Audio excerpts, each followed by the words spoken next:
Everyone, आपका हमारे YouTube channel में स्वागत है।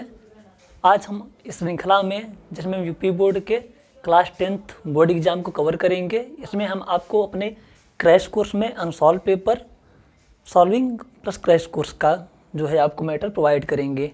ठीक है, मैं आपको, हमारी एक टीम है टीचर्स की, well experience well qualified teachers हैं हमारे पास। मैं आपको इंग्लिश का पेपर सॉल्व कराऊँगा और हमारे जो अदर टीममेट्स हैं वो आपको साइंस और मैथ्स के क्वेश्चन सॉल्व कराएंगे और क्रैश कोर्स को कवर करेंगे। ओके, आपको ये बताना चाहेंगे, आप में से कुछ स्टूडेंट्स को पता होगा, कुछ को जिनको नहीं पता है, सभी के लिए इन्फॉर्मेशन है कि कोविड, आपको पता है कि सन 2020 में कोविड की वजह से क्लासेज बहुत रेगुलर नहीं हो पाई हैं, बहुत सारी प्रॉब्लम्स रही हैं स्टूडेंट्स के लिए भी, गार्जियंस के लिए भी, इवन टीचर्स के लिए भी। लेकिन बोर्ड एग्जाम्स तो अपने टाइम पे ही होने हैं, तो सरकार ने थोड़ी रियायत करते हुए आपके सिलेबस को 30% रिड्यूस कर दिया है। ठीक है, बट हम आपके सिलेबस को वो ही पॉइंट आउट करते हुए कि क्या हटाया गया है, क्या है, क्या आ सकता है, क्या नहीं आएगा, क्या ज़्यादा इम्पोर्टेंट है, क्या कम इम्पोर्टेंट है, सारी चीज़ों को कवर करेंगे। ठीक है, जिससे कि आप अच्छे से अच्छे मार्क्स पा सकें और अपना परफॉर्मेंस अच्छा कर सकें।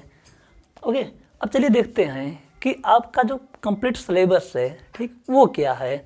आपका पूरा जो इंग्लिश का सिलेबस है वो दो पार्ट में बटा हुआ है। एक आपका literature, second one is your grammar portion. ठीक है, आपके इंग्लिश जो फर्स्ट लिटरेचर पोर्शन है उसमें भी आपके 3 पार्ट्स हो जाते हैं। The first one is prose, that will carry 16 marks, and the second one is poetry, that will carry 7 marks, and the third and most important one is supplementary reader, 12 marks. मैंने इसको most important क्यों कहा, मैं आपको आगे बताऊंगा। ठीक है, देखिए, प्रोज जो आपके 16 मार्क्स को कवर करेगी, इसमें आपके जो चैप्टर्स हैं, 4 चैप्टर्स हैं टोटल। यहाँ पे देखिए काउंटिंग मिस्टेक है मेरा, 6 चैप्टर्स हैं। ठीक है, बट इम्पॉर्टेंट क्या है कि the enchanted pool, first a letter to God, second chapter the Ganga, Socrates, torch bearers, और इंडियन म्यूजिक। ये आपका कंप्लीट सिलेबस है क्लास 10th का। बट कोविड की वजह से सरकार ने जो सिलेबस रिड्यूस किया है उसमें आपके ये 2 चैप्टर्स हटा दिए गए हैं।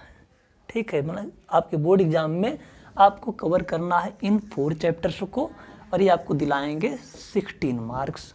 बट घबराइएगा नहीं, क्योंकि मान लीजिए कि एग्जामिनर ने पेपर सेट करते समय नहीं ध्यान दिया कि सिलेबस रिड्यूस किया गया है, उसने प्रीवियस पेपर उठाए और उसी में से पूरे क्वेश्चन सेलेक्ट कर लिए, तो आपको प्रॉब्लम हो जाएगी। इसलिए हम पढ़ाते समय अपने कोर्स में आपको पूरा सिलेबस कवर करके देंगे।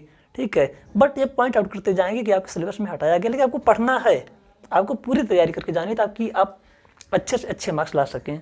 ठीक है, एंड सेकेंड पोइट्री 7 मार्क्स की है, जिसमें आपके सिलेबस में, कंप्लीट सिलेबस में 4 पोइट्री हैं और उसमें ये रखी गई है अभी the fountain, the psalm of life, the village song, but ये हटा दी गई है आपकी the nation builders, this one has been removed from your syllabus. Okay, and the third and most important one, मैंने इसको मोस्ट इम्पॉर्टेंट इसलिए कहा कि देखिए इसमें आपको 4 चैप्टर्स प्रोज के कवर करने पे 16 मार्क्स मिलेंगे। ठीक है, बट यहाँ पे आपकी क्या है, मतलब कि अगर एवरेज निकालेंगे तो यहाँ पे आपको 4 मार्क्स जो है इस चैप्टर पे मिलने के चांसेस हैं। यहाँ पे आपके सप्लीमेंट्री रीडर में 3 चैप्टर्स हैं, the inventor who kept his promise, the judgement seat of Vikramaditya, and my greatest Olympic prize. ठीक है, अब यहाँ पे देखिएगा स्टूडेंट्स, ये जो 12 मार्क्स हैं, ये पहले ये तीनों चैप्टर्स मिलके ये 12 मार्क्स कवर करते थे, बट इस बार के सिलेबस में ये चैप्टर हटा दिया गया है, माई ग्रेटेस्ट ओलंपिक प्राइज ये हटा दिया गया है। तो आपको पढ़ने हैं सिर्फ ये 2 chapters, the inventor who kept his promise, the judgement seat of Vikramaditya. It means ये दोनों चैप्टर्स, सिर्फ 2 चैप्टर्स आपको 12 मार्क्स दिला रहे हैं, इसलिए मैंने इसको फोकस किया कि ये मोस्ट इंपॉर्टेंट है कि 2 मिलके आपको 12 मार्क्स दिलाएंगे। और सेकेंड आपका जो पोर्शन है वो ग्रामर का बचता है। ग्रामर का सिलेबस में बताना चाहूँगा कि कुछ भी रिमूव नहीं किया गया है। ठीक है, यहाँ पे जगह नहीं है हमारे पास, इसलिए हम आपको ग्रामर का सिलेबस बता सकते हैं। अभी जब डिस्कशन करेंगे उसको डिटेल्स में तो पूरा सिलेबस हम आपको बता देंगे। ठीक है, देखिए ग्रामर में आपको क्या करना है, parts of sentence, the sentence type, verb, primary auxiliary, modal auxiliaries, negative sentences, interrogative sentences, tense, form and use, passive voice, parts of speech, indirect और reported speech, word formation, punctuation and spelling. ये इतना पूरा आपका 15 marks cover करेगा, ठीक है। और फिर आपका आएगा translation from Hindi to English, ये 4 मार्क्स का आपका आएगा। कंपोजिशन, लॉन्ग कंपोजिशन आएगा, कंट्रोल कंपोजिशन आएगा, ये दोनों मिलके आपका 6 मार्क्स कवर करेंगे।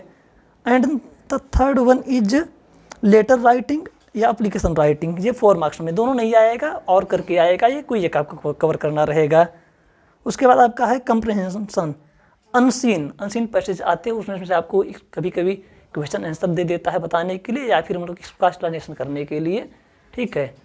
तो वो जैसा रहेगा, हम आपको जब सवाल पेपर सॉल्व कराएंगे तो जैसे क्वेश्चन आ रहे हैं, कैसे आ सकते हैं, कैसे पूछे गए, वो सब डिस्कशन होगा वहाँ पे। और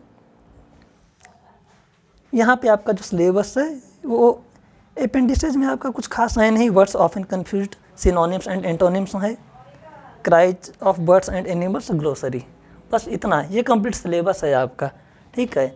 अब हम आप डिस्कशन करते हैं कि आपके लिए मार्क्स आने का सबसे इजी तरीका क्या हो सकता है। देखिएगा, प्रोज में आपको टोटल कवर करने हैं यहाँ पर 4 चैप्टर, ठीक है, आपके 16 मार्क्स, ये बहुत गोल्डन होते हैं, इसमें आपको कुछ नहीं आता है।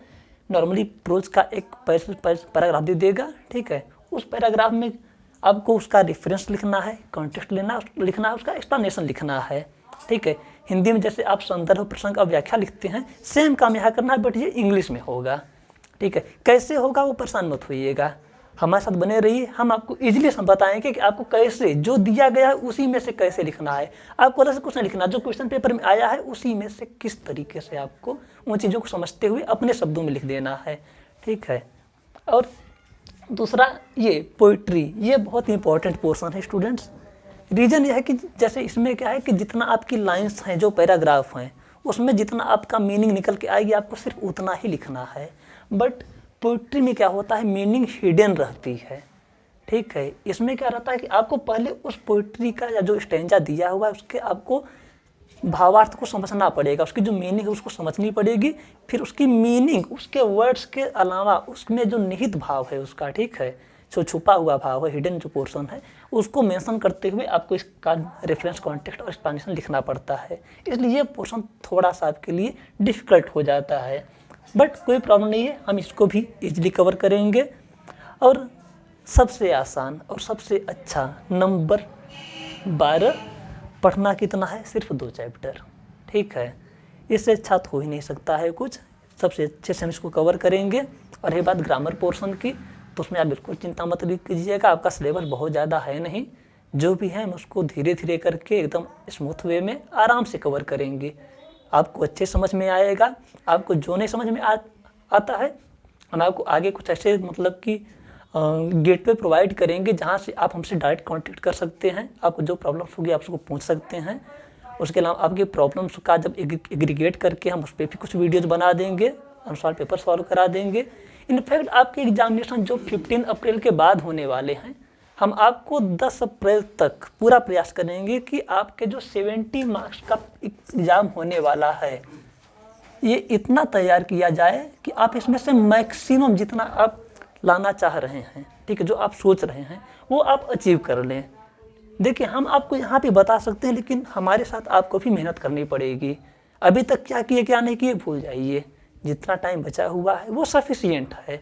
हम इफ़र्ट करेंगे, आप हमारे साथ हार्डवर्क करिए, आप निश्चित ही बहुत अच्छे नंबर के साथ पास होंगे। ये हमारी शुभकामनाएं हैं, ये हमारी ख्वाहिश है, हमारी इच्छा है, ठीक है।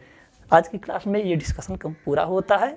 अगली बार जब हम आएंगे तो हम solve paper solving plus crash course अपना स्टार्ट कर देंगे।